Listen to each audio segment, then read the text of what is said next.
It's Holy Week. Yesterday we celebrated Palm Sunday, and the people greeted Jesus as he went from Bethany into Jerusalem riding on that donkey.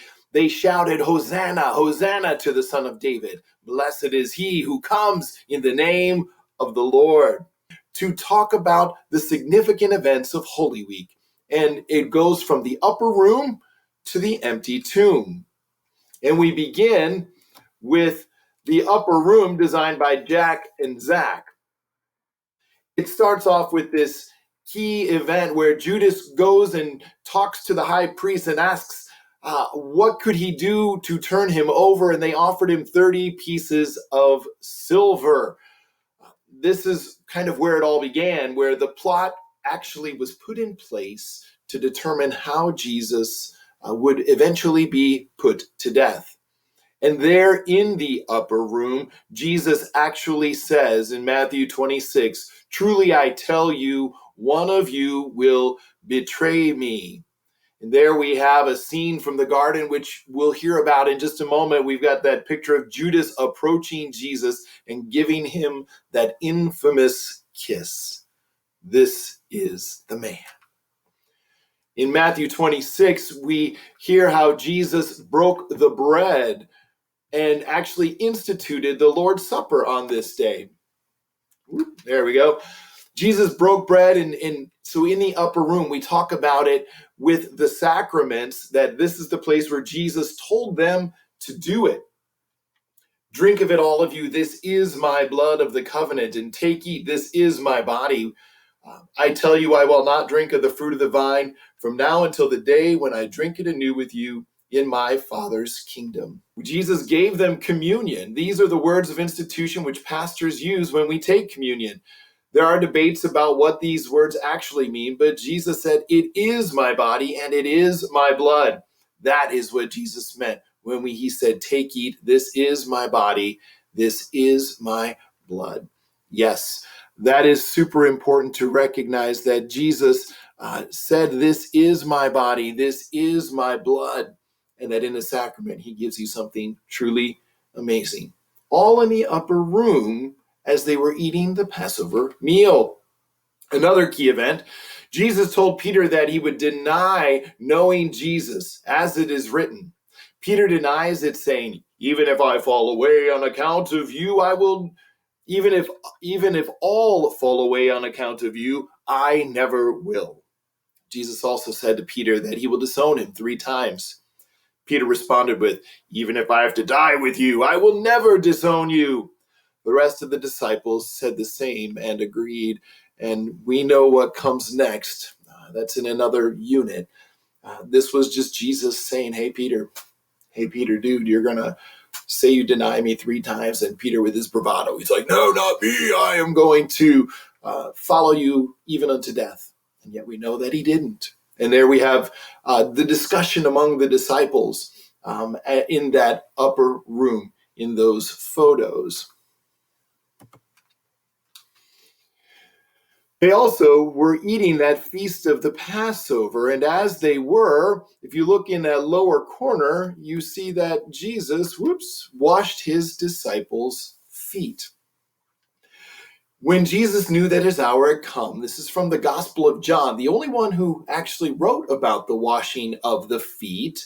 And I'm going to the 3rd line. During supper, when the devil had already put into the heart of Judas to betray him, Jesus, knowing that the Father had given all things into his hands, and that he had come from God and was going back to God, Jesus laid aside his outer garments, and taking a towel, tied it around his waist. Then he poured water into a basin and began to wash the disciples' feet and to wipe them with the towel that was wrapped around him.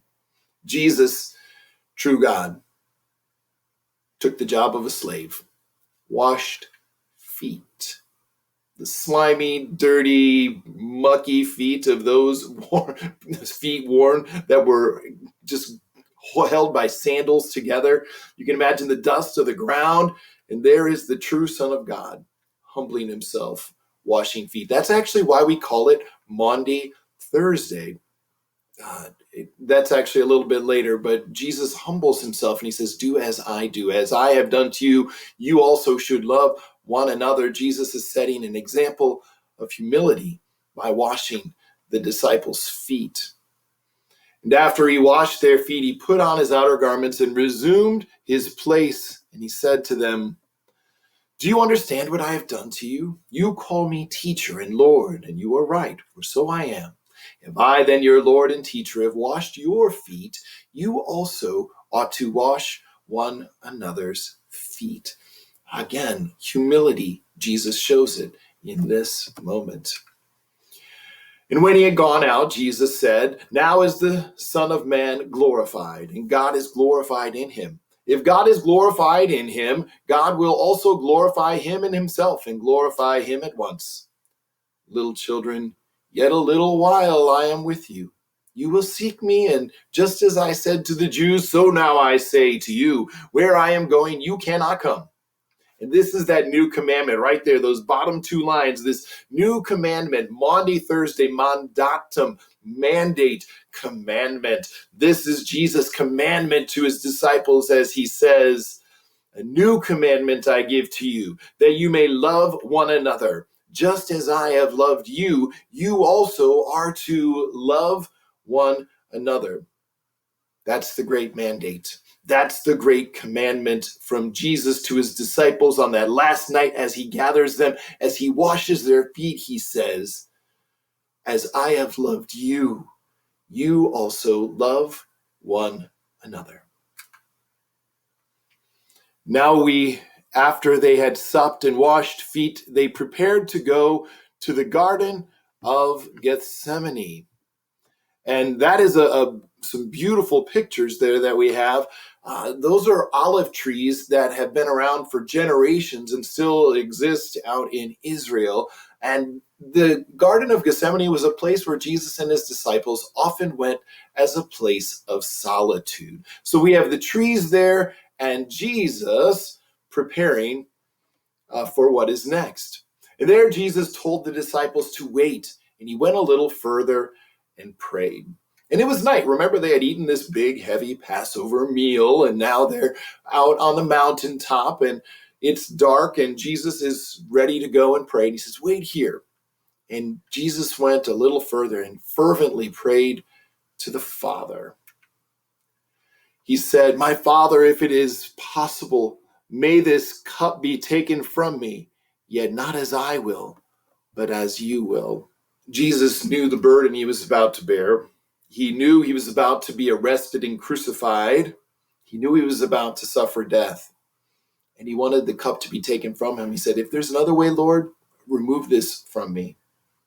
But he wasn't thinking just of himself. He was thinking of you, and he was thinking of me when he said, "Not my will, but yours be done."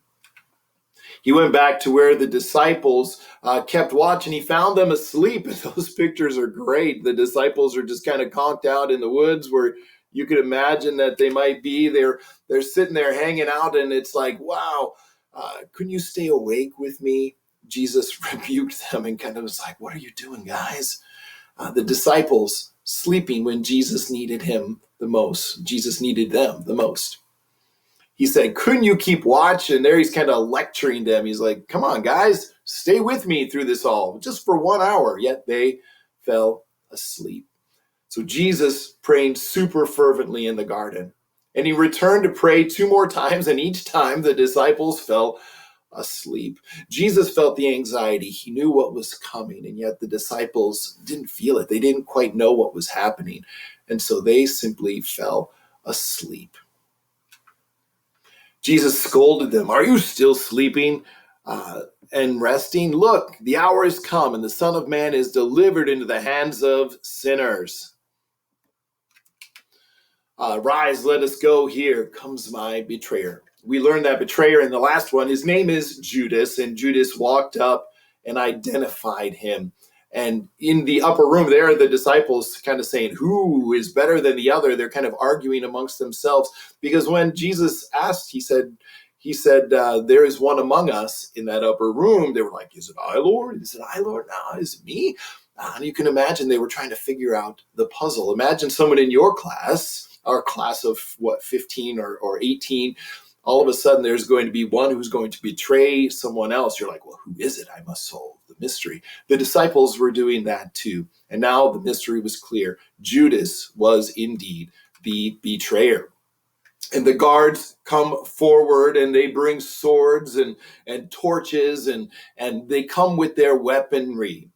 While he was talking, Judas came with a large group of armed men and sent from the high priests. Then Judas came in that infamous kiss. That's what Judas did. He kissed him on the cheek.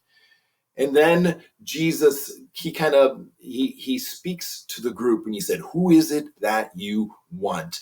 He knows they're coming. It's a mob. Who do you want to arrest?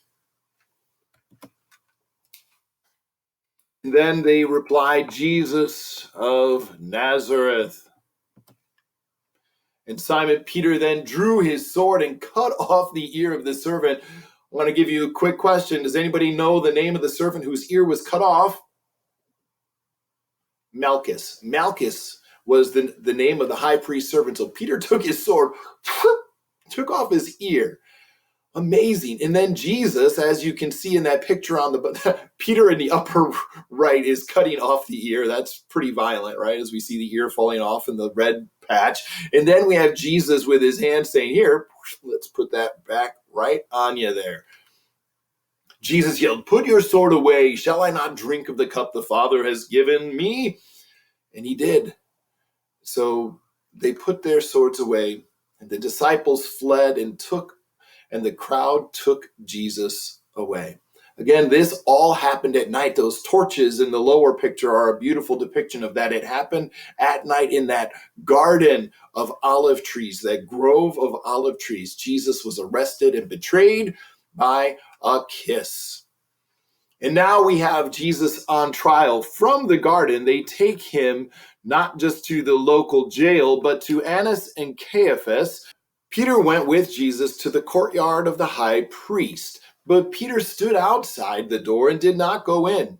The other disciple talked to the servant girl, and she let Peter in. Likely that was John. John was likely the one who had the connections, and John went in, and then he got Peter into the courtyard where the priests were meeting.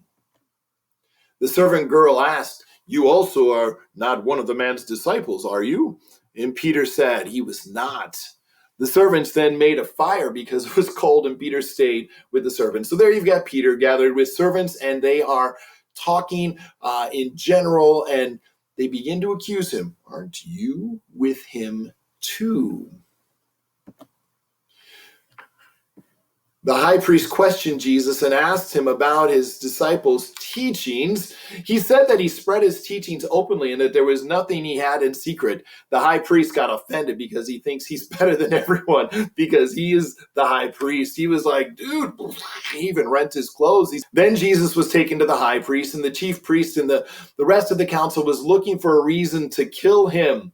Jesus really didn't give them anything to work with, so they basically were bringing him up on blasphemy charges that he thought he was the Son of God, which he really is. Then they asked him, are you the Christ, the Son of the Blessed? And Jesus responded, yes. And then this was what condemned Jesus. They thought he deserved death. When Peter was in the courtyard, a servant girl came up to him and asked if he was with Jesus. Peter denied Jesus by saying he didn't know what she meant, and he went out into the gateway and the rooster crowed. There we go. We've got Peter crying as the rooster crows. Peter recognizing he had betrayed his Lord mere hours after he said, I will never betray you. Even if all betray you, I will never walk away. But he did. The servant girl saw him again and said that he was one of them and denied it. And the bystander said, certainly he is one of them. And there it is at the bottom, before the rooster crows twice, you will deny me 3 times. And he wept. And here Peter shows his defensive skills. He denied Jesus 3 times. A kind of a light, humorous moment as we, in this very serious moment, Peter did deny his Lord. And there is where we are going to stop. We're going to finish round 1. Blessings to you as you study Holy Week and